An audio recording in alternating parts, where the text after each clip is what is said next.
Welcome back to The Peaks, everyone. I'm so excited that you're with us on the show today because I'm here with my fabulous friend, Jill Salzman, the founder of the Founding Moms. Jill, thank you for being here. Cheering myself on. Yes, thanks for having me. It's so good to be back. I'm so excited to dive in today, but before we do, can you give anyone who may not know about the work you're doing with the Founding Moms a brief introduction? Yes, and I believe I am acting in such a way that everyone would be shocked to know I am a mom. But I run the Founding Moms. We are a collective of offline meetups and online resources for mom entrepreneurs. And we are global now. We are in almost 50 cities around the world. We just opened up in London, which makes it our 12th country. We are just over 10,000 members strong, and you know, we do a lot. We do a lot of stuff for mom entrepreneurs, help them build better businesses. I think it's a perfect intro thinking of now being global to some of those first turning points that really accelerated the business. I haven't heard a story where dentists and meetups led to a booming business, but that's your first one. It sounds strange, but my favorite story to tell is a story that really had us go from a very small organization. I'm not even going to call it an organization. We were a tiny meetup. I basically started the very first meetup on meetup.com that now has millions and millions of users. And at the time, I was running two other businesses, didn't know how I was going to run both of them with two babies. I was pregnant with baby number 2. So I started my first one by saying, anybody who has a business and a baby, come meet with me on Meetup or in a cafe off of meetup.com, and let's get together and have coffee, and you'll tell me how you're doing it so I can learn how to do it myself. Enough people joined that I went, maybe we should do this elsewhere. So I opened up a second chapter, and when you go to meetup.com, you input a zip code to wherever you want to open your meetup. By the 5th city, where I was going, this keeps working. I'm going to keep putting in zip codes. It just kept working, and once we got to about 10 meetups, when you have that many members joining each of those meetups, and a lot of them are having trouble RSVPing, they're having trouble figuring out how to get on, where to find whatever they're looking for, you get a lot of emails from them saying, Jill, I can't figure out X, can you help me? And so I started emailing the support team at meetup.com constantly. Hey, can you help me? I need this help. Can you help me? I need this help. I mean, I was probably the most annoying, user in the universe for meetup.com. And the staff slowly but surely stopped getting back to me, or they slowed down so much that I started getting really frustrated. I started going, well, I'm thinking about turning this into a real company. A lot of mom entrepreneurs really need to meet up together. It seems to be working in 10 cities. Let's get a move on. I'm growing frustrated. They're getting more frustrated with me. The whole thing was just bad cycle, right? At one of my meetups one day, before the meetup began, I happened to be complaining to a fellow member, not only about this issue, but I was complaining about how I hated my dentist and I really needed to go see a dentist. So does anybody have any recommendations? And she said, I love my dentist. You've got to go see mine. And I thought, that's weird. Who likes their dentist that much? So I must go. So I made an appointment and drove out to this River Forest Dental Group in Illinois. And when I walked in, I filled out the form that you fill out when you get to a dentist's office. Name, address, how did you hear about us? I wrote, my friend Michelle at my meetup told me to come. I hand in my form and I sit down. And a woman in a lab coat comes out not long afterwards, holding my sheet. And she looks through it, and she looks up at me, and she says, so are you Jill? I said, yes. She said, I see here that you found us because of a friend of yours at Meetup. What's Meetup? So I launched into this explanation of it's this site where you can meet up with people, and I'm just, I can talk. I'm going on and on and on to her about, all of the wonderful things about Meetup. And then I realized she was just staring at me, and I was talking a lot, and I said, wait, why are you asking me what Meetup is? And she shrugged, and she went, well, I forgot to introduce myself. My name is Dr. Heiferman.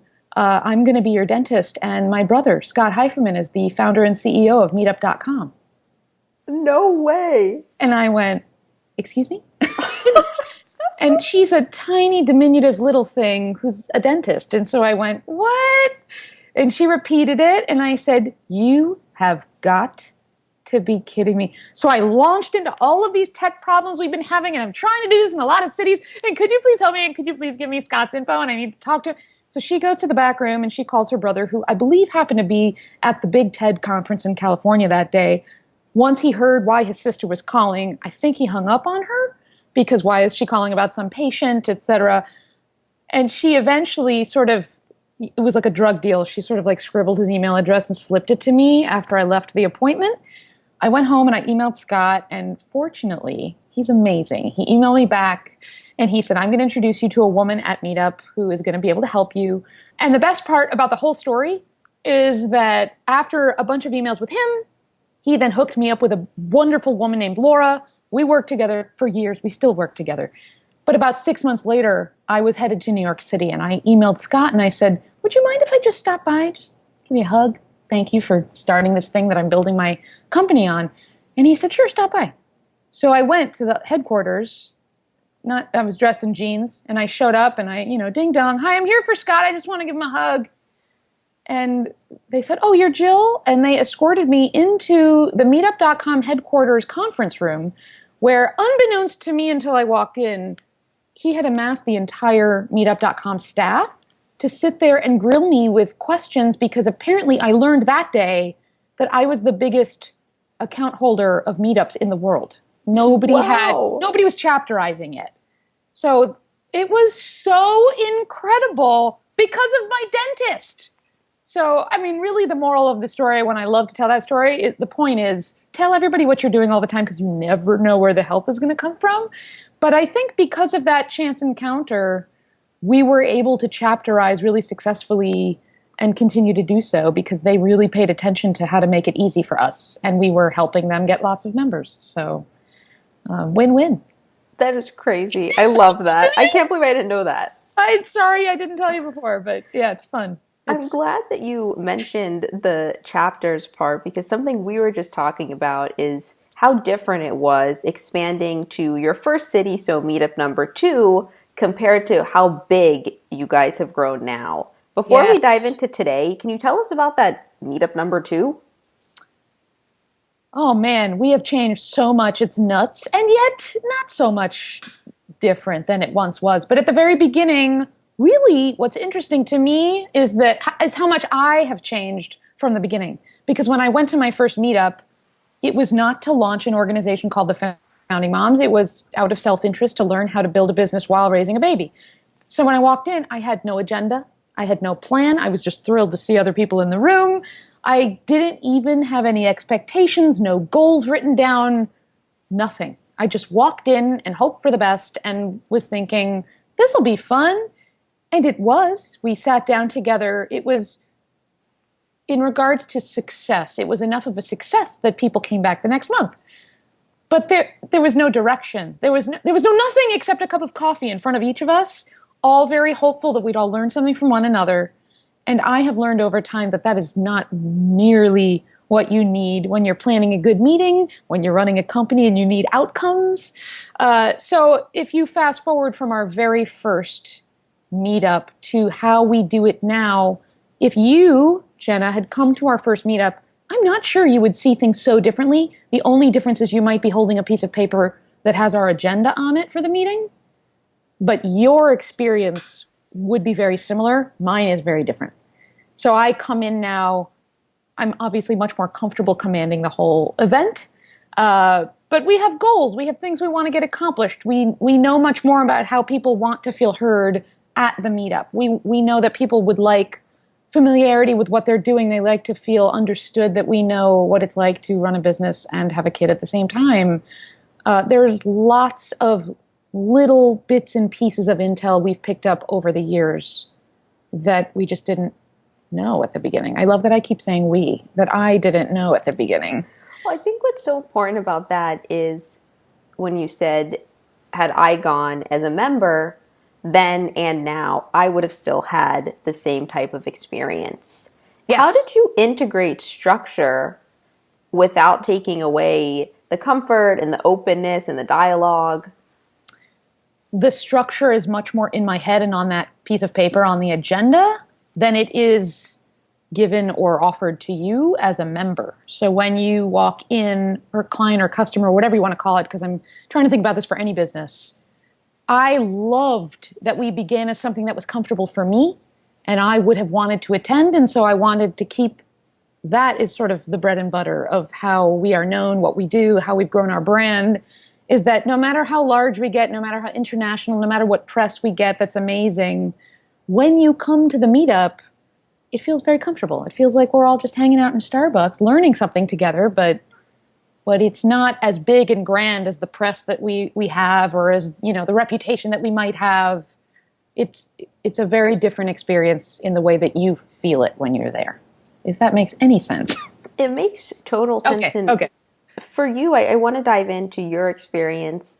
First, once you guys started getting the press, and now you certainly have a ton of press, you do a ton of speaking engagements. I do. How did you not let that get to your head in thinking, whoa, this is a huge business, there's tons of people talking about us, and still step back and say, no, we're a community of parents, we're just coming to talk, I have to keep what started and preserve the core? I think that's a really tough question to answer, because I think if I was a different person, maybe I would have gone a whole different route about it. But I very much I think this is talked about in business in the context of customer service, where I look at my members and I think about putting them first. And so truly, I'm just following their lead. Whatever they need, I build. Whatever they want to see or hear, I go and I find that speaker. Whatever resources they want to know about, I will look that up for them. So it's not a company about Jill and how Jill is awesome because I'm Jill just another founding mom. Thank you. No, it's a collective thing. And I think anybody running a business needs to know that it's communal. And even if you are the founder going off and raising the money or running the thing or commanding X, Y, and Z, it's at the end of the day, it's not about us at all. So there's no reason for my head to grow ever at all. And every time we get not even a press hit, but every time there's some woman in some far off country who goes, oh, I heard about you because of X, Y, or Z, I'm to date still floored every single time. Like, oh my God, we reached there? Like, that's nuts. Because all I'm doing is working with my head down at my desk every day, or speaking. Can you give us an example of one of your favorite stories of someone finding out about you guys? There are a lot at this point. I mean, one of my favorite adventures is when my mom ended up traveling just on her own to Singapore to go check out the country and met up with my host in Singapore, who talked all about the reputation of the founding moms in Singapore, and my lovely mother, who doesn't fully grasp what the founding moms is, because she's my mom. She was blown away by what she heard all the way over in Singapore, which was a lot of fun for me to hear. But yeah, every time, also what's so flattering is every time I'm at an event and somebody comes up and says, oh, wait, you're the Jill that I get your newsletter. I didn't realize you were the one I get the newsletter from. That's my favorite thing in the whole wide world. No, my second favorite thing in the whole wide world, because I mostly love watching my members all end up working together, bartering services, all of that stuff. And when you think of it in that context so you started, as you were saying, as just a community where everyone could talk about their experiences building a business. Totally. Now you have a living, thriving business where people who are meeting there are going out and starting businesses together or working together. Yeah. Can you tell us some stories about that shift and how you made it simple for them to continue the conversation? Man, it's funny how much I still continue to not think it's about me. And if you set up a place where community is permitted to happen, or sort of like cultivating it, then it just happens. And it's not really, I don't ever view it as something I did. So when two women are in the room and one needs a graphic designer and the other one needs a marketing consultant, I'm making this up, and they both decide to work together, or two women recently who came to an exchange decided to write a book together, and then they did. And it's kind of incredible to me, but it's not like I personally introduced both of them. They just happen to both be mom entrepreneurs who were interested in learning how to build their businesses and went, ooh, I could do it better with you. I could do it better with you. I freaking love seeing that. And I so wish that so many women in the world knew that we don't have to be competitive because working together, we make so many more things and better things than not. So you don't think it's you, but No. I think it's you. You keep thinking it's me. No, I'm creating the what is it? The framework within which I am building the very comfortable poolside area where you can sit and relax and just eat the grapes I provide you. I don't know. Well, That was terrible. You get what I mean, though. you're creating that space, and I think community building, especially when a lot of it is done online today, is such a mystery. How do we get people to talk to each other? Yes, it's such a buzzword too that I almost can't stand the word anymore. What have you learned, right as I'm about to say it, what No, have no, you no. learned about building a community? Because there's always that fear that your first meetup or even later ones, when I had my first event, I remember thinking, Mhm. oh my God, what if nobody talks to each other? What am I Yes. going to do? Oh, I'm 6 years in, and that still happens. Oh, I mean, good to know. all of the worst fears. Will people attend? Some of our founding moms exchanges, we have over 1,000 people just in Illinois alone, and there are sometimes only 5 people who come to the event, and it's a matter of not kicking yourself and going, this isn't happening, or it's not happening fast enough. I have learned, and I think I knew from previous businesses I ran, that time, it's really all about time. I mean, you can do other things within time, like enough PR, enough marketing, enough word of mouth, and you can sort of fast forward a couple of bits and pieces within it, but you need time, particularly if you're growing something grassroots. And my best example of how that didn't work, I'm just going to say it. Ricki Lake had a TV show. Her second coming of Ricki Lake. The TV show wanted to promote the TV show that was coming a couple years ago. And they called me and they said, Jill, we see you have these meetups all over the world. We'd like to do the same thing in order to promote the Ricki Lake show. So they asked me for lots of tips and tricks, and I gave them all. And they then poured a massive quantity of money behind their meetups, their chapterizing. They did all of the parts and bits and pieces within it right, except they didn't allow any time. They wanted this to happen in 2.4 seconds. And we ended up partnering with the Ricki Lake Show meetups, and almost no one came every single time for a couple of months because there were no members, because you can't grow a community that way. You can't speed it up. You can't pour a ton of money in and expect, boop, it's great. So it failed miserably for them. And I don't look at them and think, see, I do it better.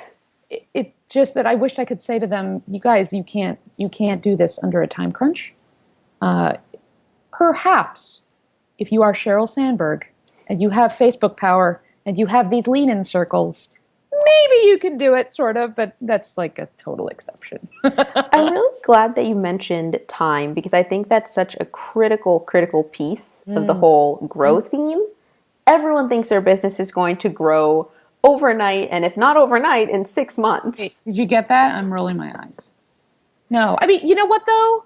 There's a problem in the VC funding, angel, seed, whatever you want to call it, world, where it's not a problem for them, but the problem within that construct is that time is not on your side, and you need things to go fast because you need to make money for other people because they're waiting for their money. So there's much more of a time crunch, where I am still bootstrapping. I've never taken funding. I can take as long as I want to. And people will often say to me, why aren't you going and getting some money? Why aren't you getting funding? And I don't really have the right answer yet for you, except that I just know deep in my gut, if I had any pressure on me to get anything done within a certain amount of time, I don't think this would work. I don't think it would grow the way it's growing. I love that, and there's so many areas. We're definitely going to talk about the bootstrapping, but before we do, I wanted to ask one more question about time. Can you give us a couple of the stamps where you felt like, okay, we're making progress, just to demonstrate that it still didn't happen that fast and it's still happening today? Right. So a lot of people would ask me, oh, so are you making money yet? And for a good 3 years, I wasn't even charging anyone money. There was no money coming in at all. I had just sold a previous business, so that was funding the founding moms for the first 3 years, guys. 3 years! And people would look at me and say those lovely things like, "Oh, so it's a hobby, not a business." And I would say, "No, it's a business. It's going to make money." But I think every month when I would meet up with my members and see transactions, interactions happen where their benefits were profiting or growing, or they were just getting something from the meetings and leaving and going, "Man, this made a difference in my life." That life difference comment every single time would have me go, this is good. This is working. I'm going to keep going. So I think mostly I watch the members and I look for feedback. And if it's working for them, it's working for me. And on the note of the charging for services, you taught this to me a couple of months ago where you said, when you charge for your service or your product or whatever it is, just you're not giving away something for free, you're telling people, I'm worth it. I'm an expert. Can we dive in there and why that's even important? Well, yes, because for those first 3 years I wasn't charging. I didn't know that yet either. So when I told you, no, you have to charge, it took me a long time to learn that. And I remember people saying in those first 3 years of not charging anyone anything, not a sponsor, not an advertiser, not a member, I remember thinking, but they're all entrepreneurs. They have no money. They can't pay for these meetups. And people would say to me, but there's value in what you offer, Jill. But you have speakers. You have organization. You have printing costs from your agendas. You have food and beverage you provide. Have your time. Forget, that was like the big kicker. Like, and there's you too. But just even little things like printing paper, purchasing paper to print the agenda on. And I would go, yes, but why would they pay for it? They don't have any money yet. They're growing their businesses too. And it took me many years and too many people saying to me, you got to charge. People will value you more. For me to convince myself, it was sort of like a journey of the self, of going, I am worth more than I'm charging the nothing I'm charging. And it was very painful to switch to charging them all of $10 to attend an event. 10 whopping dollars. And to date, a lot of our meetups are $10 to come and attend. But when I began co-hosting the Breaking Down Your Business podcast, I was, and still do it with a co-host, Brad Ferris, who every episode, pretty much, he's shouting at people to raise their rates.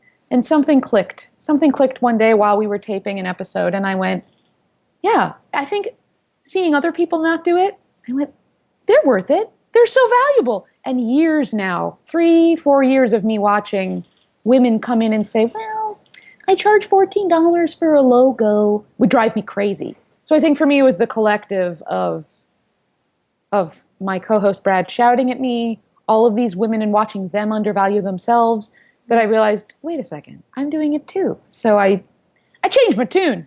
And now it is one of my favorite tunes to sing, the Raise Your Rates, charge a lot. And I now charge a lot for sponsors and advertisers, speaking opportunities. I am a very valuable person now. I realized. Thank you very much. And but it's still $10. It's just only $10 to come. How did you make the shift, whether it was sponsors or the speaking engagements, to approach those first ones? Because in the beginning you're thinking, I don't think they're going to want to sponsor me, or I don't know. And that was the shift that you had to make. It's very helpful to reach out to people you know, who, even if you have to tell them, look, you have to shout at me once a week, charge them more. If you can have people in your life to do that to you, it helps tremendously. That was my podcast buddy. But I also found it very easy at first to charge sponsors and advertisers because it wasn't about me. It was about my members. And my members are so valuable that it was easy for me to look at the sponsor and say, oh, you want in on these amazing women who are such a niche market for you that... So it was easy for me to put a price tag on that. Rather than me looking at it as my company and going, who would pay me? I could do it through them vicariously. Jill, the selfless founder. No more. No more. We chopped that out. No more. On the note of the speaking engagements, one question for some of the younger or just newer entrepreneurs. In the beginning, everyone says go to as many events as you can, right? As many free articles as you can. How many of those are you supposed to do, or for what period of time before you do start charging? Well, are you asking Jill of many years ago, or are you I'm asking Jill asking now? Jill of today. You absolutely charge. The only caveat to charging, and you don't have to charge much, if you want to charge $100 just to get something back for the value you're giving, you could just charge $100. And who's not going to pay you $100? Organizations that can't pay you $100. But the only caveat to all of that is if you have something you can sell that they permit you to sell in the room, like you have a book that just came out, go and speak for free and then sell your book at the back of the room. Or if your appearance there for free will either lead you to more speaking gigs or get you people to join the Founding Moms. For example, if there's some indirect lead to getting you more money, then you don't need to charge. But starting 2016, I had a policy for myself. I no longer will do speaking engagements unless there's a very obvious way that I will be making money from the free speaking. And I love it, and the policy has worked. And in fact, in my most recent experience, a woman asked me to speak at her event. She had had me 3 times prior where I didn't charge her anything. And I said, sorry, it's the year of Jill. I'm charging now. She said, oh, I'm sorry, I can't pay you. So she went away. And then I think the person she needed to speak or wanted to speak canceled. So she circled back. She said, how much is your fee? I said, I'll cut mine way down for you, but here's my fee. And she said, I'm so sorry, I can't pay you. And she went away. And then she came back and she said, all right, I'll pay you your fee, and I'm going to throw in an extra $100 because of X, Y, or something happened. So even the people who can't pay you can pay you. Very good. So charge. I like that one. Very much. You should charge very much. We've got the charge. Now everyone can be Jill of yes 2016. Yes, you can all do it, and you should. Because actually, if you don't charge, it makes the rest of us speakers who get paid look worse. Please charge. Please. Please. I do, before we go, want to touch on one more part of your journey that's been really critical. We spoke about it just a couple of minutes ago. On your experiences bootstrapping, even when you got bigger and did have a huge audience and organization, you still didn't go out and raise money. And you said that you feel in your gut, this is the right way to do it for you. How come? I do not want the pressure of anyone, any kind of investor, my parents, anyone saying, I need a return on my investment or I need to see anything because of what I have given to you. I want absolutely no pressure as an entrepreneur, or I feel like my wings are tied and I can't go and fly free and do what I need to do when I want to do it. And I think it partially might be the kind of entrepreneur that I am, where I need an awful lot of freedom. I'm not somebody who writes down the plan and then sticks to it. I veer if the thing veers, and I can't do that if there are people on the sidelines going, but I'm over here, I need the money, I'm right here. You can't veer too much because we talked about this. So I don't like the idea of it. I never did. If somebody said to me, Jill, I'm going to give you $5 million so you can hire a staff, which would be fantastic, and you are going to be able to do that, and all I want to do is see a return in the next 20 years at some point, no rush, and we never have to talk again, sure. And the closest we ever got was doing a Kiva Zip raise, which is not a donation like Kickstarter, it's a loan. So I pay back the loan every month, but there's zero interest for me. Nobody's sitting there tapping their foot going like, hello, where's the... Well, that happens. It was only for $5,000. So it was actually really, in the end of it, more great PR than anything else, and got a lot of our members to feel like they're contributing to something magical. But overall, it's going to take a lot for me to take on investors. And I want to say, ask me in a year, maybe I'll be in a totally different place, but it's been quite a few years now, and I've seen too many businesses fail or get bogged down, or one amazing company here in Chicago that was doing so well, it grew too fast because of funding, and they had to close up shop. I don't want to close up shop. That's my big here. I don't want to close up shop, okay? No one wants you to close up shop, and I'm glad that you even use that term, because part of the fear of bootstrapping is that you will eventually have to close up shop. and it happens quickly or because have an you don't exit manage. strategy. That's a favorite term. And I don't want the exit strategy to be on a piece of paper that I have to stick to, because right now I love what I do and I don't want to exit in 5 years or 10 years. Maybe that'll change, but I want the freedom to change that myself. Can you share any tips for entrepreneurs who are bootstrapping? Oh man, there's a long list. Where to begin? If you're bootstrapping, I mean, my number one is always go to meetups like Founding Moms Exchanges. Go out and talk to other people who are bootstrapping, because there are a lot of us who get close to the end of that diving board and just want to jump and either quit or go and raise money. But a lot of us who are doing bootstrapping are also very, very nimble and are constantly trying out new marketing tactics, sales strategies, tweaking different things. And some months it's working amazingly and some months it doesn't. And you want to trade info with other people to say, well, it's not working anymore. What's working for you now? And just know that there needs to be a lot of flexibility if you're bootstrapping. Lots. That's a really good one just in general for running a business.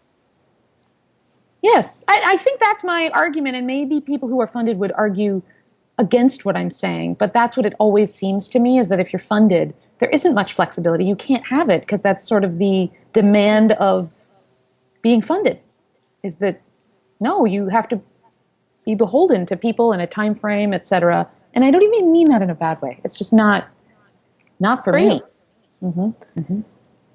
I love that flexibility came in at the end, because I think it's such a great theme to tie back with time. And you've got to be flexible through all of the years. You don't know what's going to work. And that perfectly goes with grow. There's no plan to grow. No. And you got to see how things go. You've got to be so flexible. And I love when people say, well, what does that really mean?